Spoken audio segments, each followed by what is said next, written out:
বন্ধুরা, এই মুহূর্তে সবথেকে বড় আপডেটটি বেরিয়ে আসছে ভারতের তরফ থেকে, যেটা শুনে আপনাদের কিছুটা হলেও মনে শান্তি আসবে। সত্যি বলছি বন্ধুরা, এই খবরটি শুনে আমারও মনে কিছুটা ঠান্ডা এসেছে, কেননা যেভাবে আমাদের ওপর অত্যাচার হচ্ছে এটা একদম পারফেক্ট কাজ করেছে। খবর এখন এটাই, বাংলাদেশের পতাকা নামিয়ে পুড়িয়ে দিল উত্তপ্ত জনতা। হ্যাঁ, আপনারা ঠিক শুনেছেন, বাংলাদেশের ধর্মীয় সংখ্যালঘু হিন্দু সম্প্রদায়ের উপর কথিত নির্যাতন আর চিন্ময় কৃষ্ণ দাসকে গ্রেপ্তারের প্রতিবাদে ভারতের ত্রিপুরায় বিক্ষোভের ঘটনা ঘটে যায়। গতকালকে আগরতলা সার্কিট হাউসে অবস্থিত গান্ধী মূর্তির সামনে এক সমাবেশের আয়োজন করেছিল স্থানীয় একটি সমিতি। সমাবেশে বক্তারা বাংলাদেশের সরকারের বিরুদ্ধে ক্ষোভ প্রকাশ করেছে। সমাবেশ শেষে সীমিত 6 সদস্যের একটি প্রতিনিধি দল বাংলাদেশ সহকারী হাইকমিশনে গিয়ে স্মারকলিপি প্রদান করে। তবে এই সময় সমাবেশের কিছু বিক্ষুব্ধ সদস্য হাইকমিশনের ভেতরে প্রবেশ করে। তারা বাংলাদেশ জাতীয় পতাকা নামিয়ে তা ছেড়ে ফেলে, এমনকি ভবনের সামনে থাকা সাইনবোর্ড ভেঙে তাতে আগুন ধরিয়ে দেয়।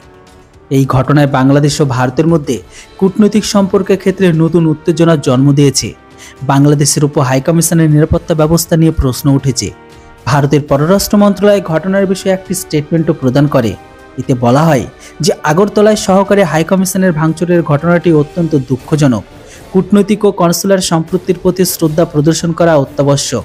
তবে মন্ত্রণালয় আরও জানায়, এমন ঘটনায় পুরো বৃত্তি রোধে দিল্লি সরকারের কঠোর ব্যবস্থা গ্রহণ করেছে, এমনকি বাংলাদেশে হাইকমিশনার ও অন্যান্য স্থাপনার নিরাপত্তা জোরদার করা হয়েছে। এইদিকে আবার বাংলাদেশের বিভিন্ন মহলে এই ঘটনার তীব্র নিন্দা জানানো হয়। দেখুন বন্ধুরা, আপনারা যেমন করবেন তেমনটাই পাবেন। যেটা করেছে আমার হিসাবে একদম সঠিক করেছে। এবার থেকে আমার একটাই দাবি যে এখন যদি ওয়েস্ট বেঙ্গলের বা যে কোনো জায়গায় ভারতের ভেতরে বাংলাদেশিদের দেখলেই উদুম ক্যালান, এমন ক্যালান যেন তারা বাংলাদেশে গিয়ে আর দ্বিতীয়বার ভারতে আসার কথা না ভাবে।